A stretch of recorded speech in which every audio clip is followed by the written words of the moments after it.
ሥጋ ወደሙ የጌታችንን ሥጋና ደም መቀበል። ቅድስት ቤተ ክርስቲያን ለምእመናን ድኅነት ከምትፈጽማቸው ምስጢራት አንዱ ቅዱስ ቁርባን ነው። በዚህ ምስጢር ተረድተው የሕይወትን ምስጢር ያገኙበታል። በዚህ ምስጢር የእግዚአብሔር ሰዎች የዘላለም ሕይወትን ይወርሳሉ። ቁርባን ማለት በርስት ቋንቋ መባ፣ ስጦታ ማለት ነው። ጌታችን መድኃኒታችን ኢየሱስ ክርስቶስ ሥጋውና ደሙን የሰጠን ከእኛ በሆነ ዋጋ ሳይሆን በእርሱ ቸርነት በጸጋው ስለሆነ ቁርባን የሚለው ቃል ለሥጋ ወደሙ ሊሰጠው ችሏል። ይህ ምስጢር ሰዎች ወደ እግዚአብሔር መጓዝ ከሚችሉባቸው መንገዶች ዋነኛው ነው።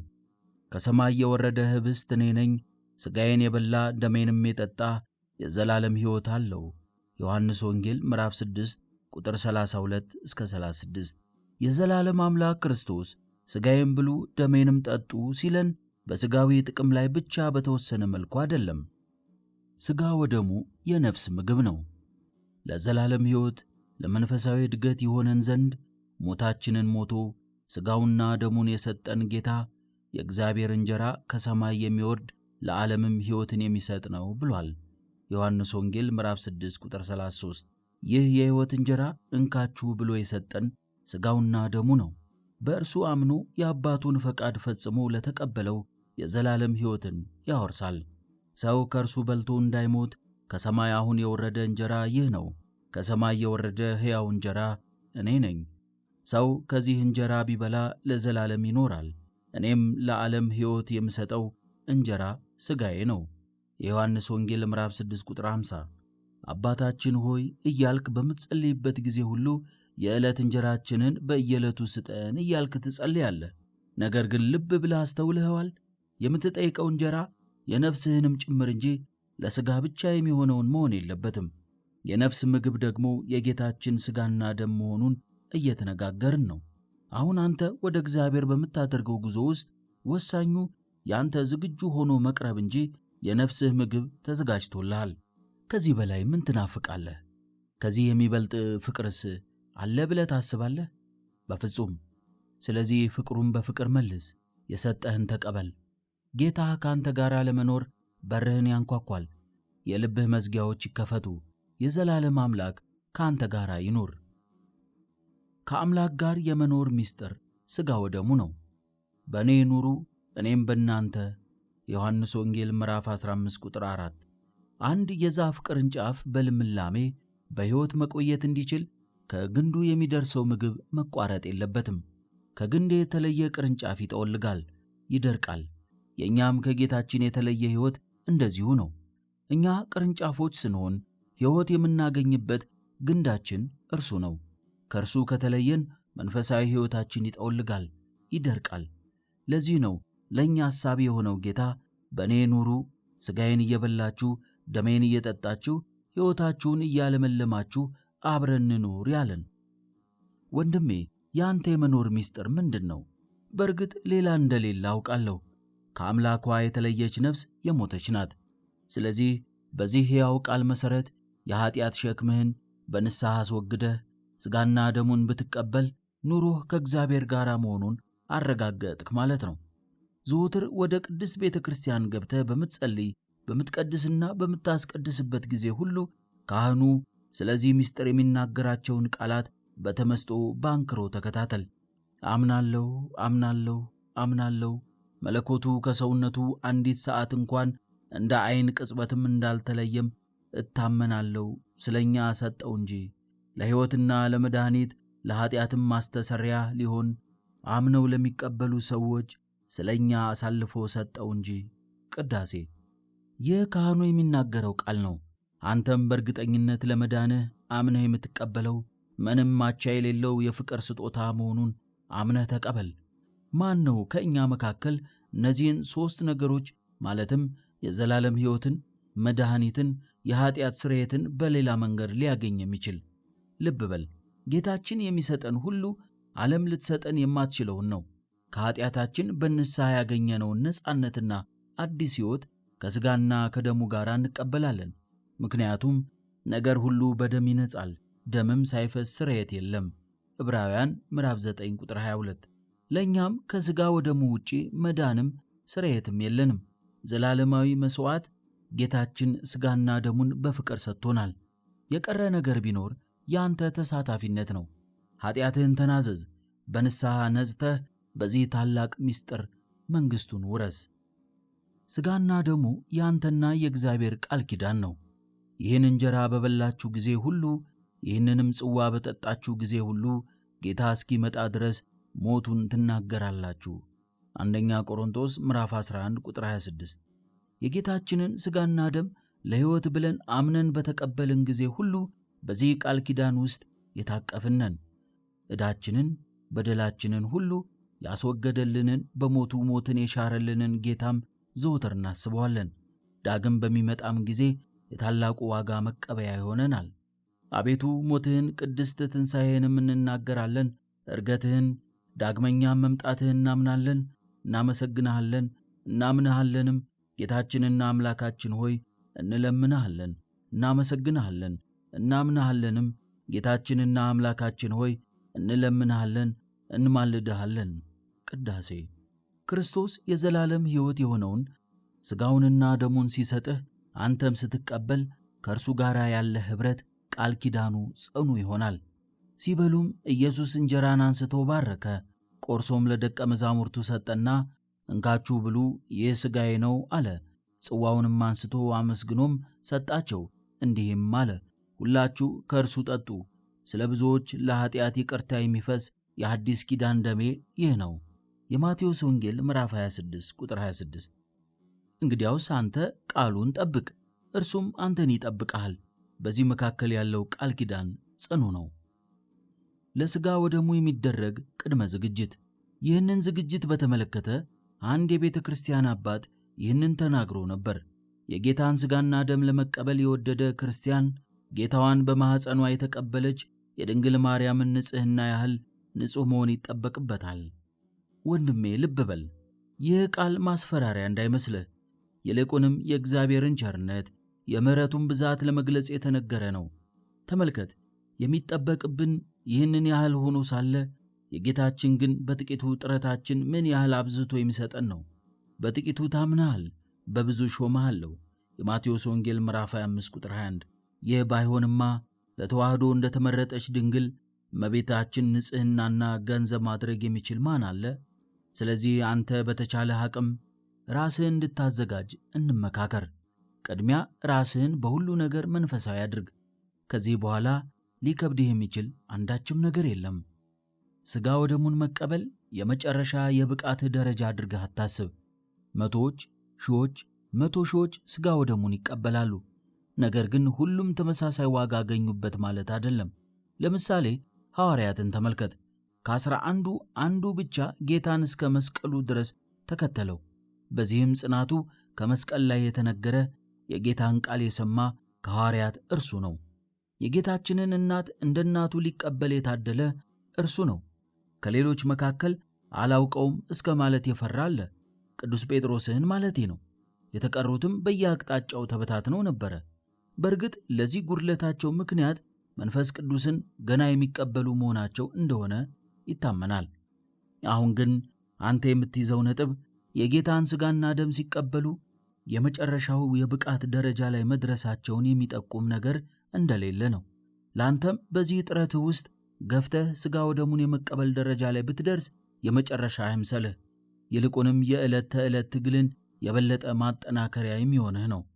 በየዕለት ተግባርህ ዝግጅትህና ጥንቃቄህ የማይቀጥል ከሆነም ከጥቅም ይልቅ የሚያስጠይቅህም ይሆናል። ሳይገባው ይህንን እንጀራ የበላና ይህን ጽዋ የጠጣ ሁሉ የጌታ ሥጋና ደም ዕዳ አለበት። አንደኛ ቆሮንቶስ ምዕራፍ 11 ቁጥር 27።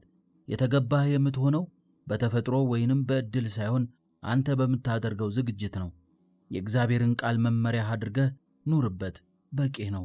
የምትቀበለው ምን እንደሆነ፣ ምን አይነት ክብር እንደሚያጎናጽፍህ፣ በሌላ በምንም መንገድ ልታገኘው የማትችለውን ሕይወት እንደሚሰጥህ ለይተህ አውቀህ አምነህ ተቀበለው። ይህ ካልሆነ ግን የተለምዶ ይሆንብህና ተጠያቂ ትሆናለህ። ስለዚህ ዘመናት የማይሽሩት ክብሩንና የሕይወት ምስጢርነቱን በልብህ ጠብቅ። አባቶቻችን በተገቢው መንገድ ሊጠቀሙበት የቻሉት ይህንን በማድረግ ነው እንጂ በዘመን ልዩነት አይደለም። ለሥጋ ወደሙ አንተ ትዘጋጃለህ እንጂ አንተን ሥጋ ወደሙ የሚያዘጋጅህ አይምሰልህ። ንጹሕ ነገርን በንጹሕ ዕቃ መያዝ ያለና የነበረ ነው። አንተም ንጹሕ ቅዱስ የሆነውን ምስጢር በጾም ራስህን ገዝተህ በንስሐ ታጥበህና ጸድተህ የመንፈስን ፍሬ እያፈራህ ለክብሩ እንደሚገባ መጠን ተዘጋጅተህ ብትቀበለው ዋጋው ጥርጣሬ አይኖረውም። የምትችለውን ሁሉ አድርገህ አምላክህም የቸርነቱን እንዲያደርግልህ በመጠየቅ ቅረብ። ለዚህ ምን ያስፈልግሃል? 1. የተሰበረ ልብ። ትሕትና የመንፈሳዊነት ትክክለኛው ምልክት ነው። ምንጊዜም ቢሆን ለአንተ ያልተገባውን እግዚአብሔር በቸርነቱ እንደሰጠህ አስብ። የሁሉን ልብ የምታውቅ በቅዱሳን መካከል የምትኖር ቅዱስ አምላክ ሆይ ኃጢአት የሌለብህ አንተ ብቻ ነህ። ኃጢአትን የምታስተሰርይ ይቅር ባይም አንተ ነህ። ጌታ ሆይ ለዚህ የተቀደሰ ምስጢር አለመገባቴን አውቃለሁ። በክብርህ ፊት ልቀርብና አፌን ከፍት ዘንድ አልደፍርም። ነገር ግን በይቅርታ ብዛት ጸጋህን ሰጥተህ ለክብርህ የተገባሁ አድርገኝ፣ መተላለፌን ሁሉ ይቅር በለኝ እያልክ ከካህኑ ጋር ጸልይ። አንተ ለአምላክህ የተሰበረ ልብህን መሥዋዕት አድርገህ አቅርብ። አምላክህም ስለ አንተ የሰዋውን ሥጋውን ያፈሰሰውን ደሙን የዘላለም ሕይወት እንዲሆንህ ይሰጥሃል። 2. ንስሐ። ለመሆኑ ከዚህ በላይ የተገባ ሊያደርግልህ የሚችል ሌላ መስፈርት ያለ ይመስልህ ይሆን? የለም። ልብ በል፣ አምላክህ ይህንን ተናግሯል። የተገባቸውም ስለሆኑ ነጭ ልብስ ለብሰው ከእኔ ጋር ይሄዳሉ። ራእይ ምዕራፍ 3 ቁጥር 5። ይህንን ነጭ ልብስ በማቴዎስ ወንጌል ምዕራፍ 22 ላይ ከተጻፈው ጋር አዛምደህ ተረዳው። ነጭ ልብስ በወንጌሉ የሰርግ ልብስ በሚል የተገለጸው ለሰርጉ ቤት ወይንም ለመንግሥተ ሰማያት የሚሆን ቅድመ ሁኔታ ንስሐ ነው። በነጭ ልብስ እድፍ ጉድፍ ገኖ እንደሚታይ ኃጢአትን በንስሐ ሳያጠሩ ሥጋውን ደሙን መቀበል እንደዚሁ ነው። ስለዚህ በቅድስቲቱ ቤተ ክርስቲያን ቀና ሥርዓት መሠረት አንተ ይቅርታን ጠይቅ። አምላክህ ይቅር ሊልህ የታመነ ነው። በተጨማሪ ስለ ንስሐ ምዕራፍ 8ን ብትመለከት ለአንተ ጠቃሚ ነው። ንስሐ ሥጋ ወደሙን ለመቀበል ምን ያህል ወሳኝ እንደሆነ ከጌታችን የትሕትና ሥራ መነሻነት መረዳት ትችላለህ። ኅብስቱን ሥጋዬ ነው፣ ወይኑን ደሜ ነው ብሎ ለሐዋርያት ከመስጠቱ በፊት እግራቸውን አጠባቸው። እንዲህም አላቸው፣ የታጠበ እግሩን ከመታጠብ በቀር ሌላ አያስፈልገውም። ሁለንተናው ግን ንጹሕ ነው። እናንተም ንጹሕ ናችሁ፣ ነገር ግን ሁላችሁ አይደላችሁም። የዮሐንስ ወንጌል ምዕራፍ 13 ቁጥር 10። የተለየውን ይሁዳን ይመለከታል። ንጹሕ ባለመሆኑ ምክንያት ሥጋውን ደሙን አልሰጠውም። ዛሬስ ንጹሕ የሆነ ከሥጋው ከደሙ ይቀበል፣ ንጹሕ ያልሆነ ግን አይቀበል በሚል በካህኑ ሲታወጅ ትሰማ የለም? ነገር ግን ፍጹም ንጹሕ መሆንን በመጠበቅ እንዳልሆነ ልብ በል። ይሁን እንጂ ከቂም፣ ከበቀል፣ ከተንኮል ከመሳሰሉት ሰይጣናዊ ተግባራት በንስሐ መጠበቅ ለሥጋና ለደሙ ቅድመ ሁኔታ ነው። 3. አካላዊ ንጽሕና። ሥጋ ወደሙን ለመቀበል ሰውነታችን፣ ልብሶቻችን ንጹሕ መሆን አለባቸው። እንደዚሁም ጾምን መጾም ያስፈልገናል። በብሉይ ኪዳን ዘመን እስራኤል ትእዛዝ ለመቀበል ያደረጉትን ዝግጅት አንተ የጌታን ሥጋ ለመብላት ደሙን ለመጠጣትና ፍጹም የድህነት ባለቤት ለመሆን ከምታደርገው ዝግጅት ጋር እያነጻጸርክ ምን ያህል ያንተ እንደሚከብር አስተውለው። ሰው በልቶት የማይሞት እውነተኛ የሕይወት ምግብ ነው። ዮሐንስ ወንጌል ምዕራፍ 6። ራሱን ለዚህ ታላቅ ዕድል እያዘጋጀ ያለ ማንም ሰው በአካልም በመንፈስም ንጹሕ መሆን አለበት። ከዚሁ ጋር ከግብረ ሥጋ ግንኙነት መታቀብ፣ ለሴቶች ወርሃዊ ሁኔታዎችን ማሳለፍ፣ የሚቆስሉ ጉዳት የደረሰባቸው የአካል ክፍሎች እስከሚጠገኑ መጠበቅና የመሳሰሉት ይገኛሉ። በተጨማሪም በተፈጥሮ ያሉ ውስጣዊ የሆኑ ሥጋዊ የስሜት ግፊቶችን ለመቆጣጠር ጾም አስፈላጊ ነው። በቤተ ክርስቲያናችን ሕያው በሆነው ትውፊት እየተጠቀምንበት እንዳለው ሥጋ ወደሙን ለመቀበል ለ15 ሰዓታት ከምግብና ከመጠጥ መከልከል ከላይ ለጠቀስናቸው ጥንቃቄዎችና ራስን ለመግዛት ጠቃሚ ነው። ጾም ሥጋዊም መንፈሳዊም ጠቀሜታ ያለው ሀብት ነው። በእያንዳንዱ ምስጢረ ቤተ ክርስቲያን ውስጥ ያሉትን ጸጋዎች እናገኝ ዘንድ ይረዳናል። ነገር ግን እነዚህ ቅድመ ዝግጅቶች በድንገት ለአደጋ የተጋለጡ ሰዎችን፣ የጤና ችግር የገጠማቸውን፣ አቅማቸው የማይፈቅድ ሕፃናትንም አይመለከትም። 4. የህሊና ንጽሕና። ህሊና በራሱ በክፉና በበጎ ነገር መካከል የሚፈርድ ዳኛ ነው። ለክፎች የእግር እሳት፣ በምግባረ ሰናይ ለሚኖሩ እፎይታ የሚሆነው ሕሊና ራሱ ነው። ስለዚህ ሕይወት የሆነውን የጌታችንን ሥጋና ደም ለመቀበል ስንዘጋጅ በሕሊናችን ውስጥ የቀረ የሚጸጽት የሚያንገበግብ ነገር መኖር የለበትም። አሁንም በድጋሚ ይህንን ንጽሕና ሊሰጠን የሚችለው ንስሐ ነው። አንተም ከነገር ሁሉ በፊት የበደልከውን ሰው መካስ፣ የቀማኸውን መመለስ፣ የተጣላኸውን መታረቅ ቅድሚያ የምትሰጠው ጉዳይ መሆን አለበት። አስቀድመህም ከወንድምህ ጋር ታረቅ። የማቴዎስ ወንጌል ምዕራፍ 5 ቁጥር 23። ፍጹም የሆነ የሕሊና ሰላም የሚያገኘው ከእግዚአብሔር ጋር በመታረቅ ሲሆን ከእግዚአብሔር ጋር እርቅን ለማውረድ ቅድሚያ ከወንድሞቻችን ጋር ያለውን ችግር ሁሉ ማስወገድም አስፈላጊና ቸል የማይባል ጉዳይ ነው። ከእግዚአብሔር ጋር ታረቁ። ሁለተኛ ቆሮንቶስ ምዕራፍ 5 ቁጥር 20። ማንንም ሰው ብትንቅ፣ ማንንም ሰው ብትጠላ የናከውና የጠላኸው ከሰውየው ባሻገር እግዚአብሔርን ነው። ዓለም ቢጠላችሁ ከእናንተ በፊት እኔን እንደ ጠላኝ እወቁ። ዮሐንስ ወንጌል ምዕራፍ 15 ቁጥር 18። በአጠቃላይ የሕሊና ሰላም ከጠላቶቼ ጭምር በመታረቅ ብሎም በመውደድ ነው። በሰማያት ላለ አባታችሁ ልጆች ትሆኑ ዘንድ ጠላቶቻችሁን ውደዱ፣ የሚረግሟችሁንም መርቁ፣ ለሚጠሏችሁም መልካምን አድርጉ፣ ለሚያሳድዷችሁም ጸልዩ። የማቴዎስ ወንጌል ምዕራፍ 5 ቁጥር 43 እስከ 46። እነዚህንና ሌሎችንም ቅድመ ሁኔታዎች ማድረግ የሚገባው ሰው ሳያደርገው ሥጋ ወደሙን ቢቀበልስ? መጽሐፍ ቅዱስ የሚሰጠን መልስ አለው። ሰው ግን ራሱን ይፈትን፣ እንዲሁም ከእንጀራው ወይም ከሥጋው ይብላ፣ ከጽዋውም ከደሙም ይጠጣ። ሳይገባው የሚበላና የሚጠጣ የጌታን ሥጋ ስለማይለይ ለራሱ ፍርድ ይበላልና ይጠጣልምና። ስለዚህ በእናንተ ዘንድ የደከሙና የታመሙ ብዙዎች አሉ፣ አያሌዎችም አንቀላፍተዋል። ራሳችንን ብንመረምር ግን ባልተፈረደብንም ነበር። አንደኛ ቆሮንቶስ ምዕራፍ 11 ቁጥር 28 እስከ 34። ትሕትና እጅግ አስፈላጊና ዋናው የክርስትና መለያ እንደመሆኑ መጠን አንተም ሥጋ ወደሙን ለመቀበል በምታደርገው ዝግጅት ውስጥ ትሕትናን ገንዘብ ማድረግ ይጠበቅብሃል።